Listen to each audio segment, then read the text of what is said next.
একটা শব্দ আছে, পরিস্থিতি। অনেক মানুষের মুখে আমরা এই শব্দ শুনি। জীবনে যখন অসফল হই, দুঃখ আসে, সংকট আসে, কোনো বিপদ ঘনিয়ে আসে, তখন সমস্ত দোষ আমরা পরিস্থিতির ওপর চাপিয়ে দিই। আর দেখতে গেলে কোথাও না কোথাও ঠিকই করি। এই পরিস্থিতি প্রত্যেক দিনের মতো পাল্টাতে থাকে, কিন্তু এই দিন, এই রাত, এমন কেউ আছেন যিনি এর ওপরেও নিয়ন্ত্রণ সাধন করেন, আর তিনি হলেন সূর্য। ঠিক সেই রকমই আমাদের জীবনেও সূর্য হলো এই মন। যদি এই মনের উপর আমরা নিয়ন্ত্রণ করতে পারি, তাহলে আমরা জীবনকেও নিয়ন্ত্রণ করতে পারব। প্রথমে এই মনের রাজা হয়ে উঠতে হবে। তাই মনে রাখবেন, যদি মন দুর্বল হয়, তাহলে পরিস্থিতি আমাদের সমস্যা বলে মনে হবে। এই মন যদি স্থির হয়, পরিস্থিতি প্রতিস্পর্ধা বলে মনে হবে। আর এই মন যদি শক্তিশালী হয়ে ওঠে, তাহলে যে কোনো পরিস্থিতি আপনার কাছে একটা সুযোগ মাত্র। এমন এক সুযোগ যাতে অগ্রসর হয়ে আপনি মহান হয়ে উঠতে পারেন। এই মনের শক্তির বৃদ্ধি ঘটান, মহান হয়ে উঠুন, আর আমার সাথে ভালোবেসে বলুন, রাধা রাধা। খুব সুন্দর একটা কাহিনী আছে। একবার এক ব্যক্তি নিজের অসফলতার জন্য ত্রস্ত হয়ে সময় দেবতার তপস্যা করতে বসলেন। উনি তপস্যা করলেন এবং সময় দেবতা প্রসন্ন হলেন। মানুষের রূপ ধারণ করে ওনার সামনে প্রকট হলেন। এবার সেই ব্যক্তি ওনাকে জিজ্ঞেস করলেন যে কি এমন আছে যার জন্য আপনি বারবার জয়ী হন আর আমি চিরকাল পরাজিত হয়ে থাকি? কেন এত পরিশ্রম করা সত্ত্বেও আমি সাফল্য লাভ করতে পারি না? তখন সময় দেবতা উত্তর দিলেন যে দিন হোক বা রাত, ঝড় হোক বা ভূমিকম্প, রোদ হোক বা বৃষ্টি হোক, সময়ের সূত্রপাত হোক বা প্রলয়, আমি থামি না, আমি চলতেই থাকি। আর সেই জন্য যিনি থেমে যান তিনি পরাজিত হন আর আমি জয়ী হই। এটাই আমাদের শিখতে হবে। জীবনে সবসময় চলতে থাকুন, কখনো থামবেন না। হ্যাঁ, কিছুক্ষণের জন্য বিরতি নিতে পারেন, বিশ্রাম করার জন্য, নিজেকে আরো সশক্ত করে তোলার জন্য, কিন্তু থেমে যাবেন না। নিরন্তর কর্ম করতে থাকুন, পরিশ্রম করতে থাকুন, তবেই এই সংসার আপনাকে মনে রাখবে। আসুন আমার সাথে ভালোবেসে বলুন, রাধা রাধা। আমাদের জীবনে গুরুজনেরা, জ্ঞানী মানুষজন সবসময় একটা কথা বলেন, ধৈর্য ধরো। শুধুমাত্র দুটো শব্দ, কিন্তু কতটা বিশাল সেটা বোঝার চেষ্টা করুন। ছোট একটা অস্ত্র হাতে নিন এবং একটা বিশাল পর্বতে নিরন্তর প্রহার করতে থাকুন, ধৈর্য ধরে সেই কাজ করতে থাকুন। এমন একদিন আসবে, এই বিশাল পর্বতে আপনি একটা পথ তৈরি করবেন। কোনো ধনুর্ধর যখন নিজের বিদ্যা অর্জন করেন, তখন তাকেও ধৈর্য ধরতে হয়, তার নিজেকে সময় দিতে হয়, তবেই সে ধনুর্বিদ্যা শিখতে পারে। সেইভাবে আমাদের জীবনেও ধৈর্য ধরার খুব প্রয়োজন। পরিবারে ধৈর্য রাখতে পারলে তাহলে আস্তে আস্তে দেখবেন প্রেম বৃদ্ধি পাচ্ছে। সমাজে যদি ধৈর্য রাখতে পারেন, তাহলে আস্তে আস্তে এই সমাজ আপনাকে সম্মান করবে। যদি নিজের জীবনে ধৈর্য রাখতে পারেন, তাহলে নিজে থেকেই আত্মবিশ্বাস বাড়বে, নিজের বিকাশ হবে। জীবনে সবই সম্ভব যদি ধৈর্য রাখতে পারেন। হয়তো আস্তে আস্তে হবে, কিন্তু হবে অবশ্যই। শুধু ধৈর্য রাখুন, কারণ ধৈর্যই সবথেকে বড় পুঁজি। আসুন আর আমার সাথে ভালোবেসে বলুন, রাধা রাধা। আমাদের জীবনে যখনই আমরা কোনো বড় দায়িত্বের সম্মুখীন হই, তখন আমরা তার থেকে দূরে পালাই, আর এই অজুহাত দিই যে না না, এত বেশি ভার বহন করার যোগ্যতা আমার নেই, আমি করতেই পারবো না। দেখুন, এই সংসারে ভিন্ন ভিন্ন ধরনের গাছ আছে, ছোট গাছ, বড় গাছ, কিন্তু বটগাছের মতো বড় এবং নিবিড় গাছ আর একটাও নেই। সে নিঃস্বার্থভাবে এই সংসারকে সেবা করে যায়, ছায়া প্রদান করে, শীতলতা প্রদান করে। আর যখন এমন সময় আসে যখন তার ওপর বোঝা অত্যন্ত বেড়ে যায়, সে কিন্তু কোনোভাবেই ভেঙে পড়ে না। তখন সে নিজের নিঃস্বার্থ কর্মের ফল লাভ করে, সেই নিঃস্বার্থ কর্ম যা সে করেছে। তার দেহ থেকে ছোট ছোট ঝুড়ি বার হয় এবং তা কাণ্ডের আকার ধারণ করে। সেই কাণ্ড মাটির কাছে পৌঁছয় এবং তারপর তা বটগাছের সহায়ক হয়ে ওঠে। সে ভেঙে পড়ে যায় না। এইভাবে আপনিও জীবনে নিঃস্বার্থভাবে সবার সেবা করুন, ভালোবাসুন, সবাইকে সাহায্য করুন। যেদিন আপনার ওপর বোঝা অত্যন্ত বেড়ে যাবে, সেদিন এই সব মানুষ আপনাকে সাহায্য করার জন্য আসবেন, আপনার শক্তি হয়ে উঠবেন, আর আপনি বটগাছের মতোই মহান এবং বিশাল হয়ে উঠবেন। আসুন আর আমার সাথে ভালোবেসে বলুন, রাধা রাধা। মানুষ তার জীবনে দুই ধরনের পরিস্থিতিকে খুব ভয় পায়। এক, কোনো কারণবশত কারোর সামনে নত হওয়া। দুই, কোনো কারণে নিজের চরিত্র থেকে, নিজের মূল্যবোধ থেকে বিচ্যুত হওয়া। এবার কেন হয় এরকম যে কথায় কথায় কারোর সামনে নত হতে হয়? কেন বারংবার নিজের চরিত্র থেকে চ্যুত হতে হয়? এরকম কেন হয়? এটা তখনই হয় যখন আমাদের শিক্ষা এবং মূল্যবোধের অভাব থাকে। যদি মানুষের মধ্যে প্রকৃত শিক্ষা থাকে, তাহলে এই সংসারে কোনো সময় এবং কারোর সামনেই নত হওয়ার কোনো প্রয়োজন নেই। যদি মানুষের মধ্যে মূল্যবোধ থাকে, তাহলে তাকে নিজের মূল্যবোধ বা চরিত্র থেকে বিচ্যুত হতে হয় না, তা সে যাই হয়ে যাক না কেন। কোনো বালককে যদি জন্ম থেকেই সুশিক্ষার অধিকারী করা হয়, শিক্ষিত করা হয়, মূল্যবোধের অধিকারী করা হয়, তবে সে এই সংসারে এমন কর্ম করবে যাতে সে নিজেকে, নিজের পরিবারকে, সমগ্র সমাজকে গর্বিত করতে পারে। শিক্ষা লাভ করুন, মূল্যবোধ লাভ করুন এবং আমার সাথে ভালোবেসে বলুন, রাধা রাধা। আমাদের সকলের জীবনে একটা লক্ষ্য থাকে যেটা আমরা লাভ করতে চাই। ঠিক যেন একটা প্রতিস্পর্ধা বিদ্যমান যে কে সব থেকে আগে নিজের লক্ষ্যে পৌঁছতে পারবে। আর সেই জন্য আমরা সকলেই খুব তাড়াতাড়ি এগোতে চেষ্টা করি, বড় এবং দীর্ঘ পদক্ষেপ ফেলি যাতে তাড়াতাড়ি নিজের লক্ষ্যে পৌঁছতে পারি। কিন্তু এক অত্যন্ত গুরুত্বপূর্ণ বিষয় আছে, সবসময় লক্ষ্য সামনে থাকবে না, কখনো কখনো তা খুঁজতে হয়। এই যাত্রা খুব কঠিন হতে পারে, আর ঠিক এই কারণেই সবসময় দ্রুত গতিতে চলা বা তাড়াতাড়ি পথে চলা সেটা আবশ্যক নয়। তার থেকেও বেশি গুরুত্বপূর্ণ হলো ভেবেচিন্তে তারপর পথ চলা। যদি ভেবেচিন্তে পদক্ষেপ ফেলেন, চলতে পারেন, তাহলে সেটাই সর্বশ্রেষ্ঠ পদক্ষেপ।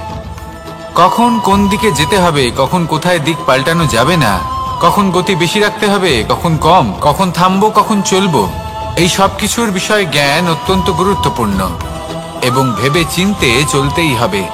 সেই জন্য শুধু তীব্র গতিতে সামনে এগোলে চলবে না, ভাবনা চিন্তা করে এগোতে হবে। আসুন আমার সাথে ভালোবেসে বলুন, রাধা রাধা। কখনো কোনো প্রজাপতিকে উড়তে দেখেছেন? কি সুন্দর উড়ে বেড়ায় সে, এক ফুল থেকে অন্য ফুলে, এক পাতা থেকে অন্য পাতার উপর। কিন্তু সে কিভাবে উড়তে শেখে কখনো ভেবেছেন? জন্ম থেকেই কিন্তু প্রজাপতির ডানা থাকে না, ও কিন্তু ছোট্ট একটা ডিমের আকারে জন্ম লাভ করে। তারপর সেই ডিমটি ভেঙে একটি কীট বাইরে আসে। আস্তে আস্তে সে বড় হয়, ওর শক্তি বৃদ্ধি পায়।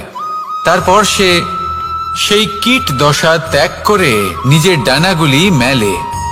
এই প্রক্রিয়া তার কাছে সরল নয়, অত্যন্ত যন্ত্রণাদায়ক প্রক্রিয়া, কিন্তু সে সেই যন্ত্রণা মেনে নেয়। আর তারপর আস্তে আস্তে সে উড়তে শেখে। শুধুমাত্র আকাশে উড়ে বেড়ায় তা নয়, আমাদের মনের মাঝে উড়ে বেড়ায়। এবার এই ডিম থেকে প্রজাপতি হয়ে ওঠার যে যাত্রা, এটা যতটা কঠিন, ততটাই কঠিন হয় এই সংসারে শ্রেষ্ঠ কর্ম করা, ততটাই কঠিন হয় এই সংসারে মহান হয়ে ওঠা। সেই জন্য প্রয়োজনীয় প্রচেষ্টা এবং সময়। নিরন্তর প্রচেষ্টা করতে থাকুন, পর্যাপ্ত সময় নিন এবং আপনি নিজেকে এই আকাশে উড়ন্ত অবস্থায় পাবেন। আসুন আমার সাথে ভালোবেসে বলুন, রাধা রাধা। পায়েস হলো আমার বিশেষ প্রিয়। এর মধুর স্বাদ মনকে প্রফুল্ল করে তোলে। ছোটবেলায় মা আমার জন্য পায়েস বানাতেন এবং আমাকে বলতেন, যে গরম থাকতে থাকতে খেয়ে নে কানাই, ঠান্ডা হয়ে গেলে ভালো লাগবে না। কিন্তু আমিও দুষ্টু ছিলাম, ঠান্ডা হওয়া পর্যন্ত অপেক্ষা করতাম, আর ঠান্ডা হয়ে যাওয়ার পরে মার কাছে যেতাম আর ওনাকে বলতাম যে মা, পায়েস তো ঠান্ডা হয়ে গেছে, এটা গরম করে দিন। তখন মা হাসতেন আর বলতেন যে পায়েস না হয় আমি আবার গরম করে দেব কানাই, কিন্তু এর মধুর স্বাদ, সেই মিষ্টত্ব, সেই সুবাস, সেটা আবার ফিরে আসবে না। কথাটা সত্যি। আর এই সত্যটাই আমাদেরও জীবনের সত্য। আমাদের জীবনের মধুর সম্পর্কগুলি, এতে যখন কটুভাব প্রবেশ করে তখন সেই মিষ্টত্ব ফিরিয়ে আনা প্রায় অসম্ভব ব্যাপার হয়ে যায়। আপনি চেষ্টা করে সেই সম্পর্ক ঠিক করতেই পারবেন, তার জন্য অগাধ পরিশ্রম করতে হবে, কিন্তু আবার সেই মিষ্টত্ব কখনো ফিরে আসবে না। সেই জন্য আপনার জীবনের যে মধুর সম্পর্ক আছে, যতটা সম্ভব চেষ্টা করুন তাতে মিষ্টত্ব বজায় রাখতে। কটুভাব আসতে দেবেন না। আসুন আর আমার সাথে মধুর স্বরে বলুন, রাধা রাধা। শব্দ, শব্দ আসলে কি? শুধুই কয়েকটি অক্ষরের সমষ্টি, নাকি আমাদের বাণী? এই শব্দ এমন এক শক্তি যা কাউকেই নিজের বশবর্তী করে ফেলতে পারে। শব্দ এমন এক অস্ত্র যা কাউকে ক্ষত বিক্ষত করে দিতে পারে। এই শব্দ হলো একটি নাদ স্বরূপ, যা কোনো ঘুমন্ত ব্যক্তিকেও জাগিয়ে তুলতে পারে এবং নিজের লক্ষ্যের দিকে অগ্রসর করতে পারে। শব্দে এত শক্তি আছে যে কারোর মনে এতটা আঘাত দিতে পারে যে সে হয়তো জীবনে আর কখনো এগোতেই পারল না।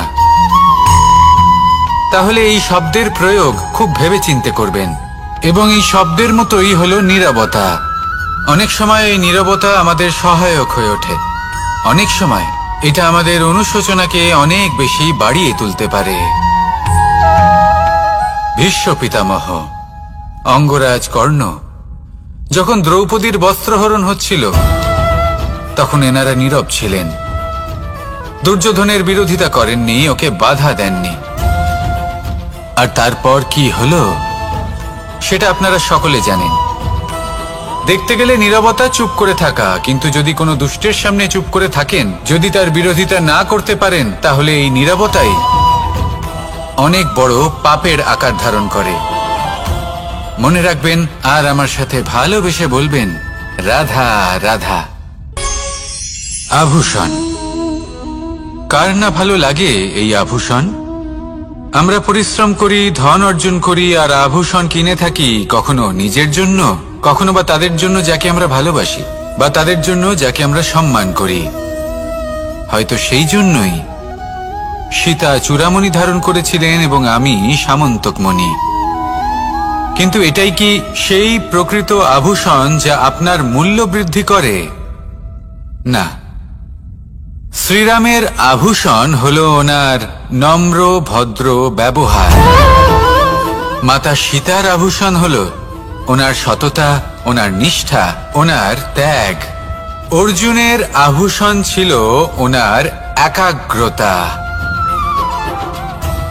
রাধার আভূষণ ওনার প্রেম। এই আভূষণ কোথাও নেই, আপনার মনে আছে। যদি আপনার মনে মিষ্টতা থাকে, তা শান্ত হয়, তাতে সততা থাকে, নিষ্ঠা থাকে এবং প্রেম থাকে, তাহলে আপনার অন্য আর কোনো আভূষণের কোনো প্রয়োজন নেই। আপনি যতই ভিড়ের মাঝে থাকুন, আপনার ঔজ্জ্বল্য চোখে পড়বে। আসুন আর আমার সাথে ভালোবেসে বলুন, রাধা রাধা। এই সংসারের সবথেকে বড় সত্যি হলো জন্ম এবং মৃত্যু, কিন্তু আরো বড় একটা সত্য আছে, মিত্র এবং শত্রু, যা আমাদের সকলের জীবনে থাকে। মিত্র সে যে আমাদের সঙ্গ দেয় এবং সংসারের সবথেকে উঁচু শিখরে আমাদের নিয়ে যায়, এবং শত্রু সে যে যে কোনো মুহূর্তে যে কোনো শিখর থেকে আমাদের নিচে ফেলে দিতে পারে। এবার বিচিত্র ব্যাপার হলো এটাই যে আমরা নিজেরাই এদের সাথে নিয়ে চলি, নিজেরাই এদের পালন করি। তা কি করে? প্রথমে বুঝুন এই মিত্র এবং শত্রু কারা। আপনার নিজের মন, আর কেউ নয়। এই মনই হলো মিত্র। যখন তাতে ভারসাম্য বজায় থাকে, তা নিয়ন্ত্রিত থাকে, তা পবিত্র হয়। কিন্তু যদি এই মন অনিয়ন্ত্রিত হয়ে পড়ে, যদি আপনাকে সে নিয়ন্ত্রণ করতে শুরু করে, তখন সেই আপনার সবথেকে বড় শত্রু হয়। সেই জন্য এই মনের ওপর নিয়ন্ত্রণ রাখতে শিখুন, এতে ভারসাম্য বজায় রাখতে শিখুন। তাহলে আপনি এমন এক বন্ধুকে পাবেন যে আপনাকে এই সংসারের শিখরে পৌঁছে দেবে। আসুন আমার সাথে ভালোবেসে বলুন, রাধা রাধা। ঈশ্বর আসলে কে? সংসারের বেশিরভাগ মানুষের কাছে ঈশ্বর হলেন এই সংসারের রচয়িতা, পালনকর্তা।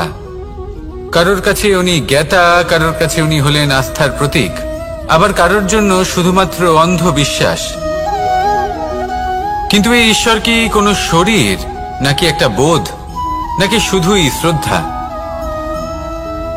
ঈশ্বর হলেন তিনি যিনি হলেন আপনার ইষ্ট। সেই জন্যই তো গুরু, মাতা, পিতা এনাদেরও ঈশ্বরই বলা হয়েছে। যাদেরকে আমরা ঈশ্বর বলে মনে করি, যারা আমাদের ইষ্ট, তারা আমাদের একটি পথ দেখান, একটি দিকে চালিত করেন। সেই পথে চলে আপনি শুভ কর্ম করতে পারেন। আর যখন কোনো ব্যক্তি তার ঈশ্বরের আদেশ পালন করেন, তখন সে নিজে থেকেই শুভ পথে অগ্রসর হয়ে যান। বেশ কয়েকজন মানুষ ঈশ্বরের ওপর আস্থা রাখেন এবং ভাবেন যে অনুচিত কোনো কাজ করা উচিত নয়, ঈশ্বর দেখছেন। ওনারা ভয় পান যে কোনো অনুচিত কর্ম করলে কে জানে তার পরিণাম কি হবে। এমন অনেক ব্যক্তি রয়েছেন যারা ঈশ্বরকে বিশ্বাস করেন এবং জানেন যে ঈশ্বর তাদেরকে দেখছেন। তাই যে যে শুভ কর্ম ওনারা করেছেন তার ফল তারা অবশ্যই পাবেন। এবার আপনি ভয় পেয়ে ঈশ্বরকে বিশ্বাস করবেন, নাকি বিশ্বাসের দ্বারা ঈশ্বরকে বিশ্বাস করবেন, সেই সিদ্ধান্ত আপনারই। কিন্তু হ্যাঁ, যদি আপনার মনে ঈশ্বরের জন্য কোনো স্থান থাকে, যদি আপনার কোনো ইষ্ট থাকেন, যদি আপনি কাউকে ঈশ্বর মনে করেন, যার প্রত্যেক আদেশ আপনি পালন করে থাকেন, তাহলে বলি, ঈশ্বর কখনো আপনাকে অনুচিত পথে চালিত করবেন না। আসুন আমার সাথে ভালোবেসে বলুন, রাধা রাধা। এই সংসারে ভিন্ন ভিন্ন ধরনের গাছ আছে, অসংখ্য ধরনের প্রজাতি আছে। কিছু গাছ পাতা দিয়ে থাকে, কিছু ফুল, কিছু ফল। কেউ ছায়া প্রদান করে, কেউ শীতলতা প্রদান করে, কেউ নিজেকে খুব কষ্ট দিয়ে এই সংসারের বিকাশে সহায়ক হয়ে ওঠে। কিন্তু এই সবার মধ্যে একটা বিষয় কিন্তু সমান, এরা প্রত্যেকেই পাতা ছাড়া, ফুল ছাড়া, ফল ছাড়া জীবিত থাকতেই পারে, কিন্তু কোনো বৃক্ষই শিকড় ছাড়া বেঁচে থাকতেই পারে না। এটাই হলো রাধার। ঠিক সেইভাবেই আমাদের জীবনে শক্তি হোক, ধন হোক বা সাফল্য হোক, আমাদের বা আমাদের পরিবারের প্রসন্নতাই হোক, এই সব কিছুর আধার হলো, সবকিছুর মূল হলো পরিশ্রম। তাই জীবনে চিরকাল পরিশ্রম করতে থাকুন। যদি আপনি জীবনে মহান হবার পথে অগ্রসর হতে চান, তাহলে পরিশ্রম করুন। এই পরিশ্রম দ্বারাই নিজের পরিবারকে প্রসন্ন করুন, নিজের বন্ধুদের প্রসন্ন করুন, এই সমাজকে গর্বিত করুন। আসুন আমার সাথে ভালোবেসে বলুন, রাধা রাধা। এই সংসারের সব থেকে বড় রোগ কোনটা? কেউ বলবে মানসিক রোগ, কেউ বলবে সেই রোগ যা সর্পদংশনের ফলে হয়ে থাকে। এই সংসারে ভিন্ন ভিন্ন ধরনের রোগ আছে এবং তার সাথে ভিন্ন ভিন্ন ধরনের যন্ত্রণাও রয়েছে। এমন একটা রোগ আছে যা চোখে দেখা যায় না, যা আপনার শরীরে কোনো দাগ রেখে যায় না, কিন্তু আপনার আত্মাকে পর্যন্ত ক্ষত বিক্ষত করে, অসুস্থ করে তোলে, বিনাশ করে দেয় আপনাকে এবং তার সাথে আপনার আত্মাকেও। এই অসুখের নাম হলো লালসা। লালসা, যে কর্ম সাধন করেছেন তার থেকে বেশি ফল লাভ করার আশা। লালসা, যা আজ আছে তার থেকে অনেক বেশি লাভ করার ইচ্ছে। এই ইচ্ছে এই সংসারে সবার থেকে এগিয়ে থাকার আপনাকে প্রেরণা যোগাবে, কিন্তু তার জন্য আপনাকে অপরাধযোগ্য কাজ করতে উৎসাহিত করবে। আপনার বন্ধু, আপনার আত্মীয়, আপনার পরিবার, এই সবার থেকে আপনি কখন দূরে চলে যাবেন আপনি বুঝতেই পারবেন না। উচিত অনুচিত কোনটা, ধর্ম অধর্ম কোনটা, সব ভুলে যাবেন আপনি। সেই জন্য মনে রাখবেন, নিজের জীবনে যদি আপনি লালসার থেকে নিজেকে দূরে রাখতে পারেন, তাহলে এর অর্থ হলো যে আপনি এই সংসারের সব থেকে বড় অসুখের ওপর বিজয় লাভ করেছেন। আসুন আমার সাথে ভালোবেসে বলুন, রাধা রাধা। এই সাগর কত বিশাল আকার, কখনো শান্ত কখনো উত্তাল, কিন্তু এই সাগরকে এত মহান কে করে তুলল? জল। এবার এই জলের যাত্রা দেখুন, সেটা কতটা কঠিন। এই জল সাগরে থাকে, সূর্য ওকে এতটা উত্তপ্ত করে তোলে যে এই জল নিজের অস্তিত্ব হারিয়ে ফেলে এবং বাষ্পে পরিণত হয়ে হাওয়ায় মিলিয়ে যায়। তারপরে আকাশে যায় আর নিজের অস্তিত্ব আবার হারিয়ে ফেলে, মেঘে পরিণত হয়। তারপর এই মেঘ কোথাও গিয়ে কোনো পর্বতে ধাক্কা খায়, তারপর আবার এই জল নিজের অস্তিত্ব হারায়। তারপরে বর্ষার রূপ ধারণ করে তা বর্ষিত হয়, বা কোনো পর্বতের চূড়ায় তার শিখরে বরফের রূপ ধারণ করে। তারপরে এই বর্ষা মাটির দিকে নিজের যাত্রা শুরু করে। এবার মাটিতে ঝরে পড়া এই বর্ষা স্রোতের আকার ধারণ করে এবং আস্তে আস্তে বইতে থাকে। এই নদীর আকার ধারণ করে এবং নদী রূপে বইতে বইতে পাথরে ধাক্কা খায় বা কোনো পর্বতে ধাক্কা খায়, আর তারপর এই নদী এসে সাগরে সমাহিত হয়ে যায়।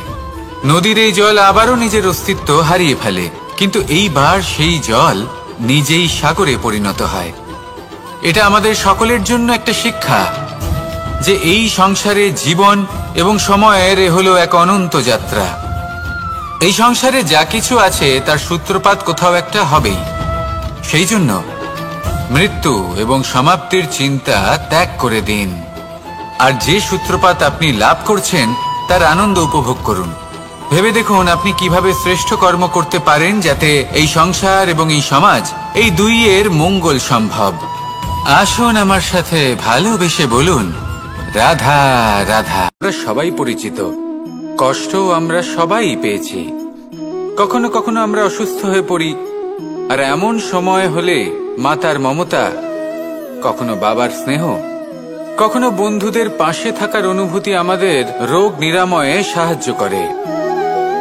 কখনো যদি আমরা নিরাশ হয়ে পড়ি, তখন যদি আমাদের কোনো আপনজন আমাদের দুটো ভালো কথা বলে, তখন আমাদের মনোবল বেড়ে যায়। ঠিক তেমন সংসারের এই রঙ্গমঞ্চে যদি আপনি পীড়িত অনুভব করেন, কিছু শুভ কথা আলোচনা করুন, কিছু স্তুতি গান করুন, কিছু মুহূর্তের জন্য হলেও নিজের ইষ্টদেবের কথা স্মরণ করুন আর প্রার্থনা করুন। একটা শব্দ আছে, পরিস্থিতি। অনেক মানুষের মুখে আমরা এই শব্দ শুনি। জীবনে যখন অসফল হই, দুঃখ আসে, সংকট আসে, কোনো বিপদ ঘনিয়ে আসে, তখন সমস্ত দোষ আমরা পরিস্থিতির ওপর চাপিয়ে দিই, আর দেখতে গেলে কোথাও না কোথাও ঠিকই করি। এই পরিস্থিতি প্রত্যেক দিনের মতো পাল্টাতে থাকে, কিন্তু এই দিন, এই রাত, এমন কেউ আছেন যিনি এর ওপরেও নিয়ন্ত্রণ সাধন করেন, আর তিনি হলেন সূর্য। ঠিক সেই রকমই আমাদের জীবনেও সূর্য হলো এই মন। যদি এই মনের উপর আমরা নিয়ন্ত্রণ করতে পারি, তাহলে আমরা জীবনকেও নিয়ন্ত্রণ করতে পারব। প্রথমে এই মনের রাজা হয়ে উঠতে হবে।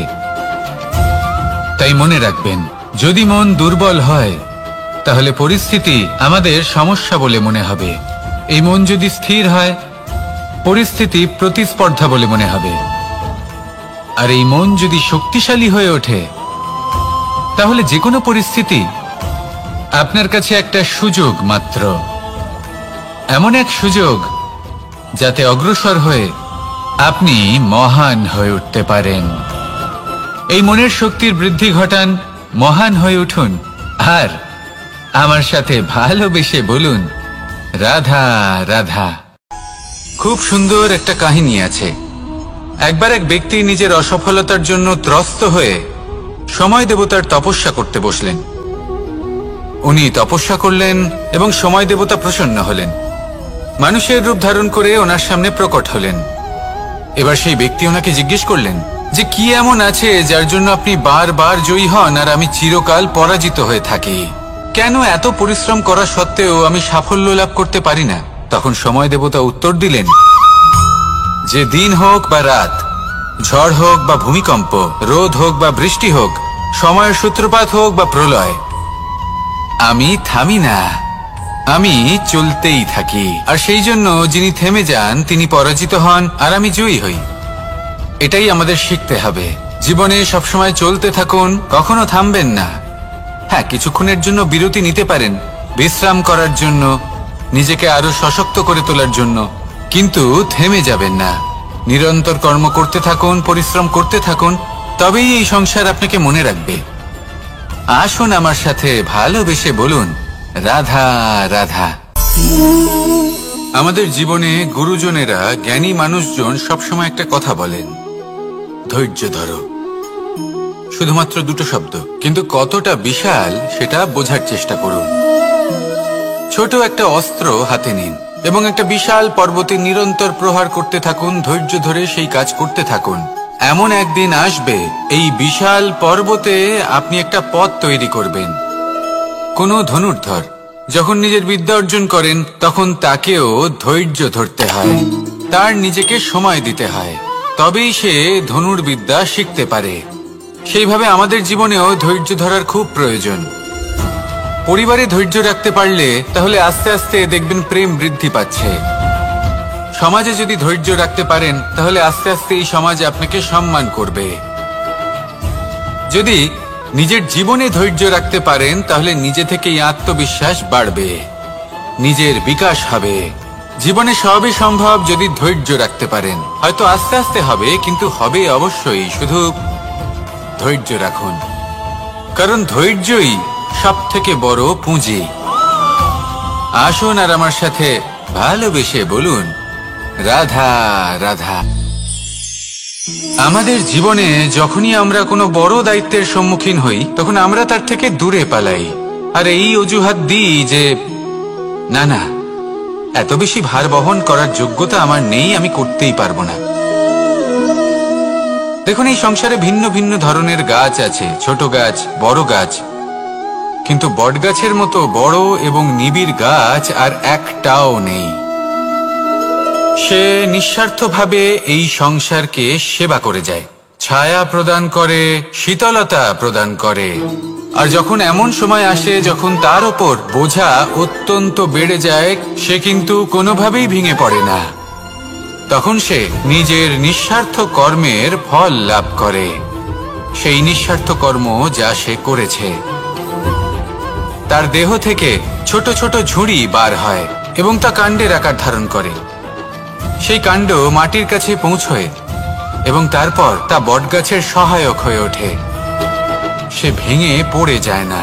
এইভাবে আপনিও জীবনে নিঃস্বার্থভাবে সবার সেবা করুন, ভালোবাসুন, সবাইকে সাহায্য করুন।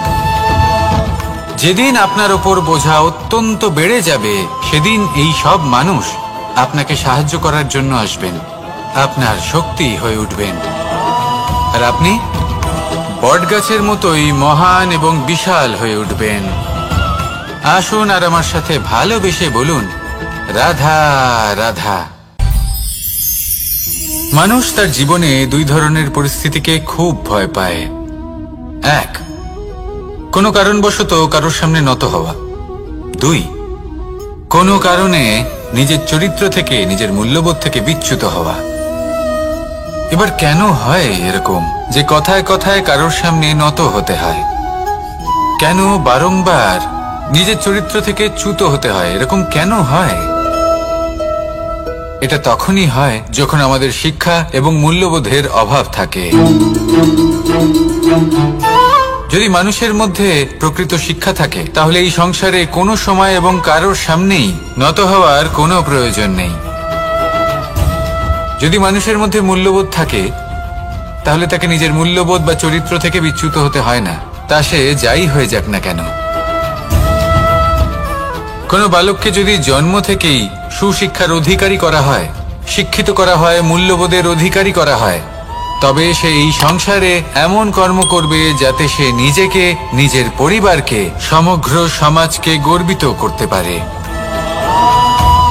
শিক্ষা লাভ করুন, মূল্যবোধ লাভ করুন এবং আমার সাথে ভালোবেসে বলুন, রাধা রাধা। আমাদের সকলের জীবনে একটা লক্ষ্য থাকে যেটা আমরা লাভ করতে চাই। ঠিক যেন একটা প্রতিস্পর্ধা বিদ্যমান যে কে সব থেকে আগে নিজের লক্ষ্যে পৌঁছতে পারবে। আর সেই জন্য আমরা সকলেই খুব তাড়াতাড়ি এগোতে চেষ্টা করি, বড় এবং দীর্ঘ পদক্ষেপ ফেলি যাতে তাড়াতাড়ি নিজের লক্ষ্যে পৌঁছতে পারি। কিন্তু এক অত্যন্ত গুরুত্বপূর্ণ বিষয় আছে, সবসময় লক্ষ্য সামনে থাকবে না, কখনো কখনো তা খুঁজতে হয়। এই যাত্রা খুব কঠিন হতে পারে। আর ঠিক এই কারণেই সবসময় দ্রুত গতিতে চলা বা তাড়াতাড়ি পথে চলা সেটা আবশ্যক নয়। তার থেকেও বেশি গুরুত্বপূর্ণ হলো ভেবেচিন্তে তারপর পথ চলা। যদি ভেবেচিন্তে পদক্ষেপ ফেলেন, চলতে পারেন, তাহলে সেটাই সর্বশ্রেষ্ঠ পদক্ষেপ। কখন কোন দিকে যেতে হবে, কখন কোথায় দিক পাল্টানো যাবে না, কখন গতি বেশি রাখতে হবে, কখন কম, কখন থামবো, কখন চলবো, এই সব কিছুর বিষয়ে জ্ঞান অত্যন্ত গুরুত্বপূর্ণ এবং ভেবে চিন্তে চলতেই হবে। সেই জন্য শুধু তীব্র গতিতে সামনে এগোলে চলবে না, ভাবনা চিন্তা করে এগোতে হবে। আসুন আমার সাথে ভালোবেসে বলুন, রাধা রাধা। কখনো কোনো প্রজাপতিকে উড়তে দেখেছেন? কি সুন্দর উড়ে বেড়ায় সে, এক ফুল থেকে অন্য ফুলে, এক পাতা থেকে অন্য পাতার ওপর। কিন্তু সে কিভাবে উড়তে শেখে কখনো ভেবেছেন? জন্ম থেকেই কিন্তু প্রজাপতির ডানা থাকে না, ও কিন্তু ছোট্ট একটা ডিমের আকারে জন্ম লাভ করে। তারপর সেই ডিমটি ভেঙে একটি কীট বাইরে আসে। আস্তে আস্তে সে বড় হয়, ওর শক্তি বৃদ্ধি পায়। তারপর সে সেই কীট দশা ত্যাগ করে নিজের ডানাগুলি মেলে। এই প্রক্রিয়া তার কাছে সরল নয়, অত্যন্ত যন্ত্রণাদায়ক প্রক্রিয়া, কিন্তু সে সেই যন্ত্রণা মেনে নেয়। আর তারপর আস্তে আস্তে সে উড়তে শেখে। শুধুমাত্র আকাশে উড়ে বেড়ায় তা নয়, আমাদের মনের মাঝে উড়ে বেড়ায়। এবার এই ডিম থেকে প্রজাপতি হয়ে ওঠার যে যাত্রা, এটা যতটা কঠিন, ততটাই কঠিন হয় এই সংসারে শ্রেষ্ঠ কর্ম করা, ততটাই কঠিন হয় এই সংসারে মহান হয়ে ওঠা। সেই জন্য প্রয়োজনীয় প্রচেষ্টা এবং সময়। নিরন্তর প্রচেষ্টা করতে থাকুন, পর্যাপ্ত সময় নিন এবং আপনি নিজেকে এই আকাশে উড়ন্ত অবস্থায় পাবেন। আসুন আমার সাথে ভালোবেসে বলুন, রাধা রাধা। পায়েস হলো আমার বিশেষ প্রিয়। এর মধুর স্বাদ মনকে প্রফুল্ল করে তোলে। ছোটবেলায় মা আমার জন্য পায়েস বানাতেন এবং আমাকে বলতেন যে গরম থাকতে থাকতে খেয়ে নে কানাই, ঠান্ডা হয়ে গেলে ভালো লাগবে না। কিন্তু আমিও দুষ্টু ছিলাম, ঠান্ডা হওয়া পর্যন্ত অপেক্ষা করতাম। আর ঠান্ডা হয়ে যাওয়ার পরে মার কাছে যেতাম আর ওনাকে বলতাম যে মা, পায়েস তো ঠান্ডা হয়ে গেছে, এটা গরম করে দিন। তখন মা হাসতেন আর বলতেন যে পায়েস না হয় আমি আবার গরম করে দেব কানাই, কিন্তু এর মধুর স্বাদ, সেই মিষ্টত্ব, সেই সুবাস, সেটা আবার ফিরে আসবে না। কথাটা সত্যি। আর এই সত্যটাই আমাদেরও জীবনের সত্য। আমাদের জীবনের মধুর সম্পর্কগুলি, এতে যখন কটুভাব প্রবেশ করে তখন সেই মিষ্টত্ব ফিরিয়ে আনা প্রায় অসম্ভব ব্যাপার হয়ে যায়। আপনি চেষ্টা করে সেই সম্পর্ক ঠিক করতেই পারবেন, তার জন্য অগাধ পরিশ্রম করতে হবে, কিন্তু আবার সেই মিষ্টত্ব কখনো ফিরে আসবে না। সেই জন্য আপনার জীবনের যে মধুর সম্পর্ক আছে, যতটা সম্ভব চেষ্টা করুন তাতে মিষ্টত্ব বজায় রাখতে। কটুভাব আসতে দেবেন না। আসুন আর আমার সাথে মধুর স্বরে বলুন, রাধা রাধা। শব্দ। শব্দ আসলে কি? শুধুই কয়েকটি অক্ষরের সমষ্টি, নাকি আমাদের বাণী? এই শব্দ এমন এক শক্তি যা কাউকেই নিজের বশবর্তী করে ফেলতে পারে। শব্দ এমন এক অস্ত্র যা কাউকে ক্ষত বিক্ষত করে দিতে পারে। এই শব্দ হলো একটি নাদ স্বরূপ যা কোনো ঘুমন্ত ব্যক্তিকেও জাগিয়ে তুলতে পারে এবং নিজের লক্ষ্যের দিকে অগ্রসর করতে পারে। শব্দে এত শক্তি আছে যে কারোর মনে এতটা আঘাত দিতে পারে যে সে হয়তো জীবনে আর কখনো এগোতেই পারল না। তাহলে এই শব্দের প্রয়োগ খুব ভেবে চিন্তে করবেন। এবং এই শব্দের মতোই হলো নীরবতা। অনেক সময় এই নীরবতা আমাদের সহায়ক হয়ে ওঠে। অনেক সময় এটা আমাদের অনুশোচনাকে অনেক বেশি বাড়িয়ে তুলতে পারে। ভীষ্ম পিতামহ, অঙ্গরাজ কর্ণ যখন দ্রৌপদীর বস্ত্রহরণ হচ্ছিল তখন এনারা নীরব ছিলেন। দুর্যোধনের বিরোধিতা করেননি, ওকে বাধা দেননি। আর তারপর কি হলো সেটা আপনারা সকলে জানেন। দেখতে গেলে নীরবতা চুপ করে থাকা, কিন্তু যদি কোনো দুষ্টের সামনে চুপ করে থাকেন, যদি তার বিরোধিতা না করতে পারেন, তাহলে এই নীরবতাই অনেক বড় পাপের আকার ধারণ করে। মনে রাখবেন আর আমার সাথে ভালোবেসে বলবেন, রাধা রাধা। আভূষণ, কার না ভালো লাগে এই আভূষণ? আমরা পরিশ্রম করি, ধন অর্জন করি আর আভূষণ কিনে থাকি, কখনো নিজের জন্য, কখনো বা তাদের জন্য যাকে আমরা ভালোবাসি, বা তাদের জন্য যাকে আমরা সম্মান করি। হয়তো সেই জন্যই সীতা চূড়ামণি ধারণ করেছিলেন এবং আমি সামন্তকমণি। কিন্তু এটাই কি সেই প্রকৃত আভূষণ যা আপনার মূল্য বৃদ্ধি করে? না। শ্রীরামের আভূষণ হল ওনার নম্র ভদ্র ব্যবহার। মাতা সীতার আভূষণ হল ওনার সততা, ওনার নিষ্ঠা, ওনার ত্যাগ। অর্জুনের আভূষণ ছিল ওনার একাগ্রতা। রাধার আভূষণ ওনার প্রেম। এই আভূষণ কোথাও নেই, আপনার মনে আছে। যদি আপনার মনে মিষ্টতা থাকে, তা শান্ত হয়, তাতে সততা থাকে, নিষ্ঠা থাকে এবং প্রেম থাকে, তাহলে আপনার অন্য আর কোনো আভূষণের কোনো প্রয়োজন নেই। আপনি যতই ভিড়ের মাঝে থাকুন, আপনার ঔজ্জ্বল্য চোখে পড়বে। আসুন আর আমার সাথে ভালোবেসে বলুন, রাধা রাধা। এই সংসারের সবথেকে বড় সত্যি হলো জন্ম এবং মৃত্যু। কিন্তু আরো বড় একটা সত্য আছে, মিত্র এবং শত্রু, যা আমাদের সকলের জীবনে থাকে। মিত্র সে যে আমাদের সঙ্গ দেয় এবং সংসারের সবথেকে উঁচু শিখরে আমাদের নিয়ে যায়, এবং শত্রু সে যে যে কোনো মুহূর্তে যে কোনো শিখর থেকে আমাদের নিচে ফেলে দিতে পারে। এবার বিচিত্র ব্যাপার হলো এটাই যে আমরা নিজেরাই এদের সাথে নিয়ে চলি, নিজেরাই এদের পালন করি। তা কি করে? প্রথমে বুঝুন এই মিত্র এবং শত্রু কারা। আপনার নিজের মন, আর কেউ নয়। এই মনই হলো মিত্র। যখন তাতে ভারসাম্য বজায় থাকে, তা নিয়ন্ত্রিত থাকে, তা পবিত্র হয়। কিন্তু যদি এই মন অনিয়ন্ত্রিত হয়ে পড়ে, যদি আপনাকে সে নিয়ন্ত্রণ করতে শুরু করে, তখন সেই আপনার সবথেকে বড় শত্রু হয়। সেই জন্য এই মনের ওপর নিয়ন্ত্রণ রাখতে শিখুন, এতে ভারসাম্য বজায় রাখতে শিখুন। তাহলে আপনি এমন এক বন্ধুকে পাবেন যে আপনাকে এই সংসারের শিখরে পৌঁছে দেবে। আসুন আমার সাথে ভালোবেসে বলুন, রাধা রাধা। ঈশ্বর আসলে কে? সংসারের বেশিরভাগ মানুষের কাছে ঈশ্বর হলেন এই সংসারের রচয়িতা, পালনকর্তা। কারোর কাছে উনি জ্ঞাতা, কারোর কাছে উনি হলেন আস্থার প্রতীক, আবার কারোর জন্য শুধুমাত্র অন্ধ বিশ্বাস। কিন্তু এই ঈশ্বর কি কোনো শরীর, নাকি একটা বোধ, নাকি শুধুই শ্রদ্ধা? ঈশ্বর হলেন তিনি যিনি হলেন আপনার ইষ্ট। সেই জন্যই তো গুরু, মাতা, পিতা এনাদেরও ঈশ্বরই বলা হয়েছে। যাদেরকে আমরা ঈশ্বর বলে মনে করি, যারা আমাদের ইষ্ট, তারা আমাদের একটি পথ দেখান, একটি দিকে চালিত করেন। সেই পথে চলে আপনি শুভ কর্ম করতে পারেন। আর যখন কোনো ব্যক্তি তার ঈশ্বরের আদেশ পালন করেন, তখন সে নিজে থেকেই শুভ পথে অগ্রসর হয়ে যান।